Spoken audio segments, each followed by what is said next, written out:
Company का कितना मतलब confidence is at level, specially when they are fighting in Madras. Right now Madras में fight हो रही है Robert Clive and he is very he is very confident right now. ठीक है, नाउ धीरे धीरे how they are going to annex और how they are going to take over the territory of this country. ठीक है, territorial expansion कैसे होगा? अभी तक जो भी चल रहा था एक्सपेंशन चल रहा था, अभी तक उनको ट्रेड से लेना देना था। How they wanted to make revenue through trade. Economy क्या है उनकी? ट्रेड करेंगे। अब धीरे धीरे लेंगे और फिर वहां से जो उसका टैक्स आएगा वो भी उनका क्या होना शुरू हो जाएगा? एडिशनल इनकम होनी स्टार्ट हो जाएगी। कुछ हिस्टोरियन बोलते हैं टेंशन नहीं थी ब्रिटिशर्स की, बट इट हैपेंड इवेंचुअली, क्योंकि उनको दिया जा रहा था, प्रॉब्लम आ रही थी। जब भी वो कोई फैक्ट्री स्टैब्लिश कर रहे थे, some or other leader were coming to attack them, they were saying no यहाँ पे ये मत करो, मत बनाओ।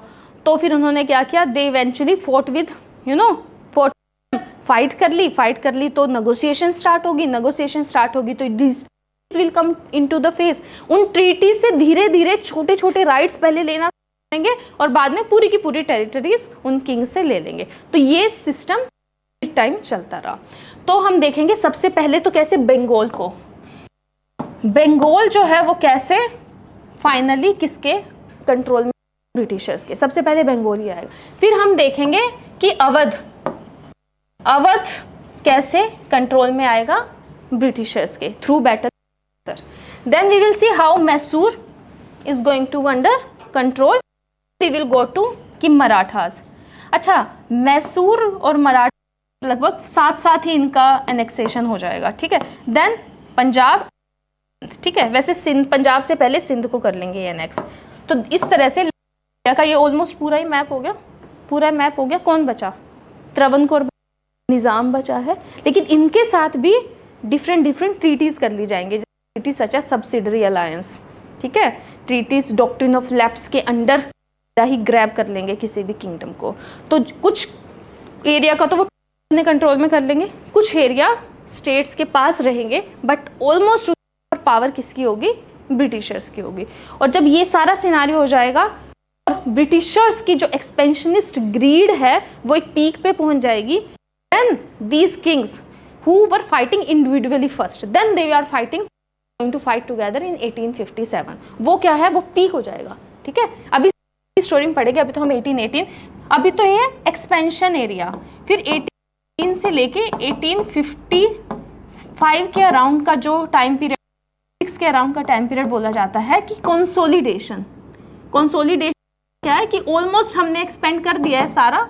मान लो ये इंडिया है, हम ऑलमोस्ट गए हैं, बस कुछ पार्ट बने हैं, वहां पे भी करके हम पूरे एम्पायर को कंसोलिडेट कर।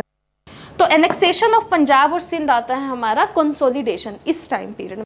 पहले के टाइम पीरियड में, इस टाइम पीरियड में क्या होगा? ब्रिटिशर्स का एक्सपेंशन होगा। एंड 1855 का, अगर 1857 जब उसका मैप देखोगे तो लगभग जितने भी इंडियन किंग्स हैं, कंट्रोल है वो किसका है? चाहे वो किंग एग्जिस्ट करते हैं तभी तो 1857 का, बट उनकी ऑलमोस्ट सारी पावर किनके पास है? फॉरेन अफेयर्स लगभग किस, आर्मी पे कंट्रोल किसके पास है? उनके पास है। अब ये सब हो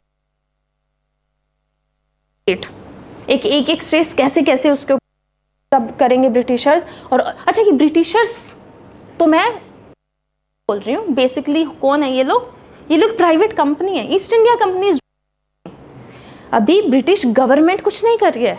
ब्रिटिश गवर्नमेंट तो बहुत बाद में सीन में आएगी, फिर 1857 के बाद फिर वो पूरा कंट्रोल अपने हाथ में ले लेगी। लेकिन जो कर रही है वो कंपनी कर रही है, कंपनी इज डूइंग। ठीक है, बट उसका मतलब ये नहीं है कि British government doesn't know anything about it. Government को तो पता ही है, लेकिन फिर भी देखा जाए तो who is doing all these things? East India company is doing. एक private company is control over the territorial area. ठीक है, अच्छा, ये इनकी रहेगी बंगाल में कि वो बंगाल किंग के साथ लड़े और सारी टेरिटरी किसकी होगी? ब्रिटिशर। नहीं, उनको ये करना ही नहीं है। उनका एडमिनिस्ट्रेशन में जाने का बहुत इंटरेस्ट नहीं है। क्या है? To earn money. तभी अगर वो किसी टेरिटरी पे कंट्रोल करना भी चाहे, मान लो उन्होंने सिराजुद्दौला को हरा दिया, मान लो बंगाल में, लेट्स से नवाब है उसको सबसे पहले बंगाल की बात करेंगे, तो उन्होंने उसको हरा दिया। अब वो बदले हमें बंगाल मिल जाए, क्योंकि बंगाल मिला तो बंगाल के लोगों का ध्यान रखना पड़ेगा, देखना पड़ेगा, सब कुछ देखना पड़ेगा। वो हमें क्यों देखना है? आप हमें इनका टैक्सेशन वाला एरिया वो हमें दे दो, बाकी तुम्हारा, तुम ही रहोगे राजा, बट इसका रिवेन्यू वाला पार्ट जो है क्या कर दो। अब रिवेन्यू वाला पार्ट आपको दे दिया तो वो क्या होगी, डुअल गवर्नमेंट होगी। ब्रिटिश भी रूल कर रहे हैं और जो लोकल किंग है वो भी रूल कर रहा है, दोनों रूल कर रहे हैं। उसके ऊपर कंडीशंस लगा दी कि तुम फ्रेंच से बात नहीं कर सकते, तुम अगर किंगडम से अगर आपको बात करनी है तो हमसे पूछ के करनी पड़ेगी, सीधा जाके शतरंज भी बैठोगे शाह आलम और अवध का नवाब, तो आपस में मुझे बीच में आपको बिठाना पड़ेगा कि मेरे बोले बिना कुछ नहीं करोगे। और उसका रीज़न वो क्या देने लगे कि क्योंकि अगर ये ऐसा करेंगे ना, ये हम पे अटैक कर देंगे, हम तो अपनी क्या कर रहे हैं, we are doing everything self defence. हम तो अपनी जो छोटी छोटी हमारी जो ट्रेडिंग पोस्ट और हमारा जो ट्रेड इंटरेस्ट है इंडिया में, उसको बचाने के लिए जो है सारा गेम खेल रहे हैं। हम एज सच आपको नहीं आए हैं, ठीक है, हम डायरेक्ट अटैक करके आपकी टेरिटरी ले लेंगे, वो चल रहा है। नॉर्मली तो वही होता था ना, एक जो स्टेट होता था तो दूसरे स्टेट करता था, उसकी टेरिटरी ले लेता था, लेकिन ब्रिटेन ने हमारे साथ ऐसा नहीं किया। तो इस जो बनेगा इसके बाद उसको हम बोलेंगे, क्या बोलते हैं उसको, कि ब्रिटेन, इंडिया ब्रिटेन की क्या,